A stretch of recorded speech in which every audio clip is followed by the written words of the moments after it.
अस्सलाम वालेकुम, कैसे हैं आप सब। तो आज बहुत इम्पोर्टेंट प्लान हो रहा है कि आज ईद की शॉपिंग करने जाना है, मार्केट जाना है। और कई दिनों से ऐसा हो रहा है कि प्लान बन रहे हैं फिर कैंसिल हो रहे हैं, क्योंकि रोज़ा रखते हुए कहीं भी सफ़र करने का दिल नहीं कर रहा और डिसाइड नहीं कर पा रही हूँ कि क्या पहनूँ। तो मैं अभी ढूंढ ही रही थी कि मुझे क्या पहनना है, तो आयत ने खुद का ड्रेस दिया है। मैं इसे देख रही हूँ कि ये कुछ ज़्यादा ही तड़क भड़क वाला है।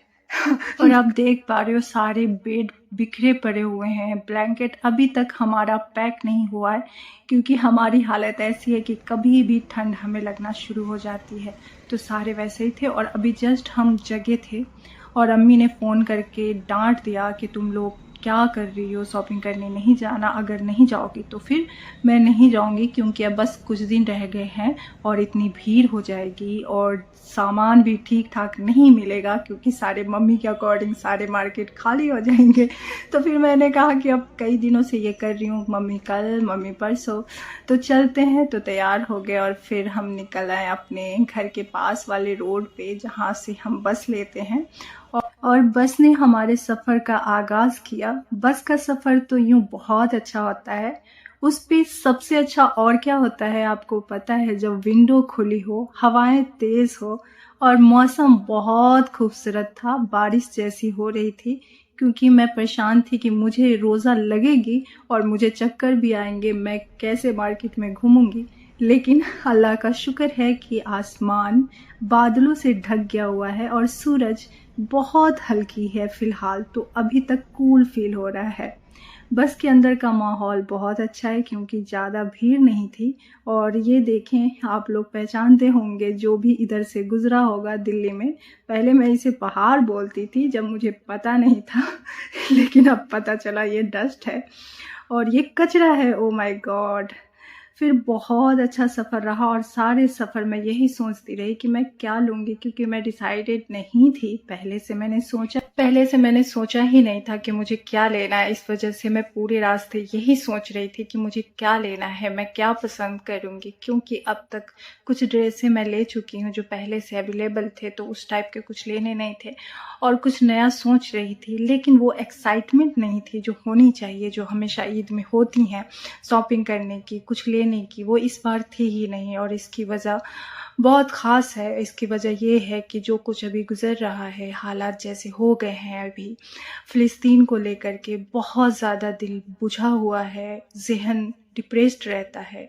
और मेरे साथ साथ ये आयत को भी फ़ील हो रहा था। वो कहती थी कि अभी पता नहीं, इस बार दिल ही नहीं कर रहा कि कुछ लूँ, कुछ पहनूँ। क्योंकि अम्मी की ये ख्वाहिश थी कि हम लोगों को कुछ लेना चाहिए, क्योंकि ईद साल में एक बार आता है और ऑफ कोर्स मुसलमान को मातम नहीं करना चाहिए, सोग नहीं मनाना चाहिए, क्योंकि मुसलमान जीता ही मरने के लिए है। मेट्रो में आंटी के स्माइल बहुत प्यारी थी, इन्होंने मुझे सीट ऑफ़र कर दिया। हालांकि आयत को नहीं मिला, वो खड़ी रह गई। और फिर क्या हुआ कि मेट्रो से अभी तो चले ही थे कि मेट्रो में अनाउंस हो गया कि आप लोग उतर जाएं, क्योंकि अब मेट्रो यहाँ से आगे नहीं जाएगी आप लोगों को लेकर के। तो हम सारे लोग अगले स्टॉप पे उतर गए और फिर वहाँ से हमने मेट्रो किया और फिर हम उस जगह पहुँचे जहाँ हमें जाना था। यानी हम आ गए उस मार्केट के एरिया में जहाँ हमें शॉपिंग करनी थी। और अब यहाँ से हमें जाना है ऑटो से, और ऑटो पे जैसे ही हमने अपने सफ़र की शुरुआत की, बस शुरुआत होते ही ख़त्म हो गई और आ गई मार्केट में आते ही मैंने सोचा कि ओफो, ये तो भीड़ ही नहीं है यहाँ पे, मस्ती मस्ती। लेकिन मैं आपको बता रही हूँ, अभी आप देखें भीड़ नज़र आने वाला है, वो भी बहुत ज़्यादा धक्का धुक्की वाली। तो ये भीड़ जो है ना, बहुत बीच में थी, इधर थी ही नहीं। मुझे बस ये ख्याल था कि कुछ ऐसा दिखे जो ईद पे ख़ास तौर पे लड़कियों के लिए आया हो और ऐसी डिज़ाइन हो जो देखते ही दिल करे कि बस इस बार ईद में तो यही लेना है। लेकिन ऐसा कुछ नज़र ही नहीं आ रहा था। कुछ देर मार्केट के धक्के खाने के बाद, भीड़ से गुजरने के बाद एहसास हुआ कि नहीं, कुछ तो कहीं से शुरू करनी है, कुछ तो लेना है।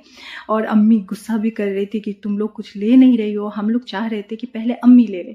तो ऐसा ही करते हुए मैंने जूती देखना स्टार्ट किया, आयत ने भी देखना स्टार्ट किया। ये जूती मुझे बहुत अच्छी लगी, लेकिन ये जूती ना दुल्हन वाली थी। तो आयत ने मुझे कहा कि ये दुल्हन वाली जूती है, तो मुझे ना शादी का ख़्याल आ गया और शहनाइयाँ भी बजने लगी मेरे ख़्याल में। तो मैंने कहा नहीं नहीं, ये जूती जब जब मेरे पास रहेगी मुझे ना दिल करेगा कि मैं दुल्हन बन जाऊँ, और फ़िलहाल ऐसा नहीं हो सकता, ऐसा नहीं करना है। तो मैंने सोचा कि इसे छोड़ देती हूँ। फिर आयत ने कुछ और देखना शुरू किया। आयत को हील वाली सैंडल बहुत अच्छी लगती है, हालांकि उसकी हाइट माशाल्लाह अच्छी है, मेरी भी हाइट ठीक है, 5 फुट 6 इंच है, हम दोनों बहन की हाइट अच्छी है।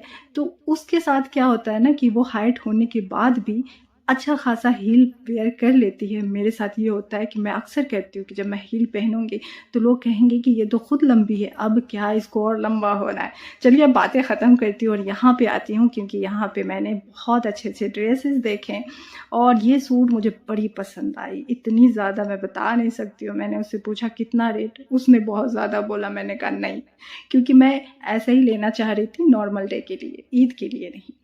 और बहुत दुकान देखने के बाद, एक दूसरे शॉप में आने के बाद, काफ़ी कपड़े देखते देखते उसके बाद हम लास्ट डेट यहाँ पे कुछ देर रुके, क्योंकि आयत को ये ड्रेस ना थोड़ी सी ठीक लगी और यहाँ से वो हटना नहीं चाह रही थी। फ़िलहाल वो देख रही थी इसको, तो मुझे लगा शायद इसको पसंद है, तो मैंने भी कहा कि ठीक है ले लो ले लो। जब मैंने उससे कहा कि ले लो, लेकिन उसने सोचा कि प्राइस तो बहुत ज़्यादा है, इस प्राइस में हम कहीं और देख ले, इससे बेटर ऑप्शन मिले। तो आपको वो डायलॉग याद आया? हाँ, वो मैन सही बात है, औरतें तुरंत सर्टिफाइड नहीं होती, उनको बहुत सारा देखना होता है, चुनना होता है, फिर उन्हें अच्छा लगता है, उसके बाद वो डिसाइड करती हैं कि इन्हें लेना है कि नहीं लेना है।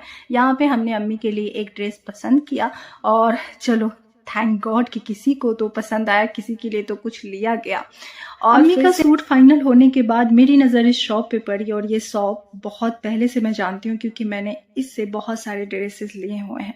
बहुत सारे कपड़े देखने के बाद आयत मुझे इस ड्रेस की खासियत बता रही है कि किस तरह मुग़ल बादशाहों के ख़जाने से इस हीरे और जवाहरात को इस ड्रेस पे यूज़ किया गया है।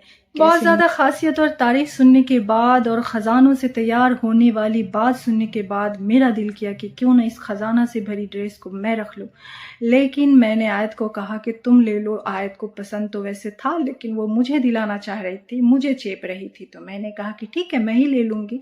आप बताना कि मैंने लिया या नहीं लिया, और लिया तो कौन सा लिया। उसमें 2 थे, दोनों में से मैंने कौन सा पिक किया, तो आप प्लीज़ मुझे ज़रूर बताना कमेंट में। मैं देखना चाहती हूँ कि आप लोग कितना सही गेस करते हो। फिर मैं फ्रेश होने आ गई और मैंने वहाँ पे बकरियों और खस्सियों को खाते हुए देखा। मैंने कहा तू रोज़ा रख ले, क्या जाएगा, बकरीद आने में थोड़ा टाइम है। यहाँ से मार्केट बहुत अच्छी लग रही है और शाम होने वाली है, तो इस वजह से रमज़ान में शाम का जो माहौल होता है ना, वो इतना खुशनुमा होता है कि हर चीज़ें बस खामोश होने लगती हैं और एक नूर सा ऐसा लगता है आसमान से नीचे आ गया है ज़मीन। मैंने और आयत ने ड्रेस सेलेक्ट कर लिए खुद के लिए, और वीडियो में वो ड्रेस दिखा होगा आपको, तो आप गेस करके मुझे कमेंट कीजिएगा वो ड्रेस कौन सा है। और आसमान में बादल और इसके साथ मस्जिदों की गुंबद देखना बहुत खूबसूरत। अम्मी और आयत फ्रूट ले रही हैं, क्योंकि इफ्तारी का टाइम बस होने ही वाला है, कुछ वक्त बच गए हैं।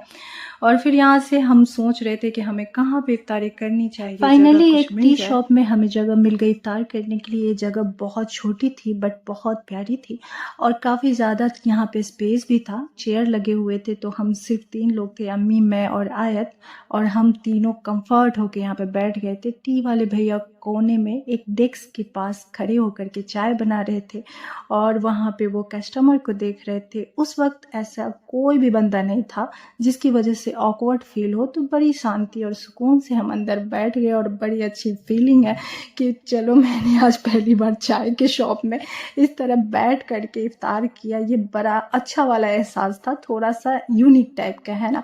पीछे कुरकुरे और चिप्स, सोचे आप ये सारे मेरे पीछे हैं, आप देख रहे हो।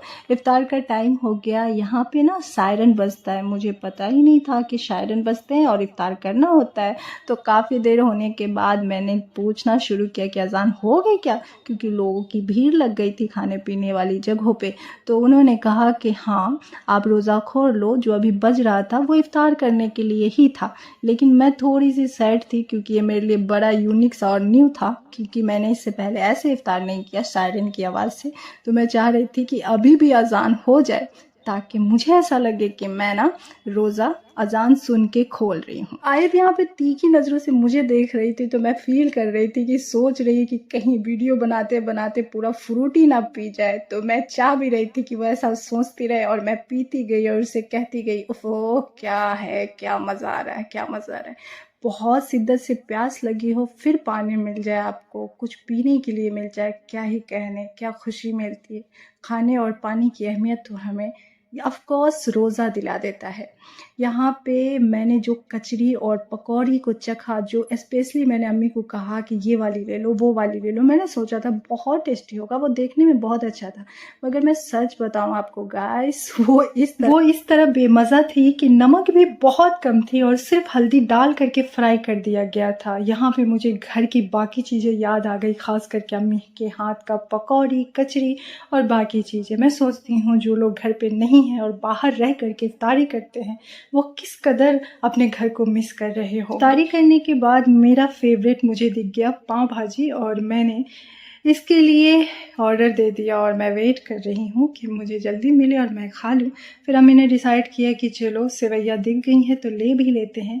माहौल बहुत अच्छा है, अब तक थोड़ी सी सुकून हो गई थी, यहाँ पे थोड़े से भीड़ भी कम हो गए थे और मैं सोच रही थी काश यहाँ पे मेरा घर होता तो मैं रोज़ यहाँ पर से अपने पसंद की ड्रेस लेती और रोज़ मज़े मज़े की शॉपिंग करती। फाइनली घर आ गई हूँ, अल्लाह का शुक्र है सफ़र बहुत अच्छा था और घर आते ही मैं फ़्रेश होके खाना खा के अपना ड्रेस चेक की, तो ड्रेस को मैंने जब ट्राई किया तो पता चला कि ड्रेस कुछ ज़्यादा फिट कर दी गई है, जो मुझे ठीक से आ भी नहीं रहा। मेरा मूड ऑफ हो गया। मेरे मूड इसलिए ऑफ थे क्योंकि मैंने उसे अच्छे से मेजरमेंट दिया था, उसने नोट भी किया था मेरे सामने में, सब कुछ ठीक था, फिर भी उसने ये गलती कर दी। ये पहली बार नहीं है, इससे पहले भी उसने ऐसा ही किया था, तो इस वजह से मुझे गुस्सा आ रहा है बहुत ज़्यादा। चलिए गाइस, आप लोग बताना कि आप लोगों को मेरा व्लॉग कैसा लगा और प्लीज़ सपोर्ट कीजिएगा क्योंकि चैनल थोड़ा डाउन चला जा रहा है। सूट ज़रूर दिखाऊंगी, मिलते हैं फिर, अल्लाह हाफिज़। शुक्र खुदा।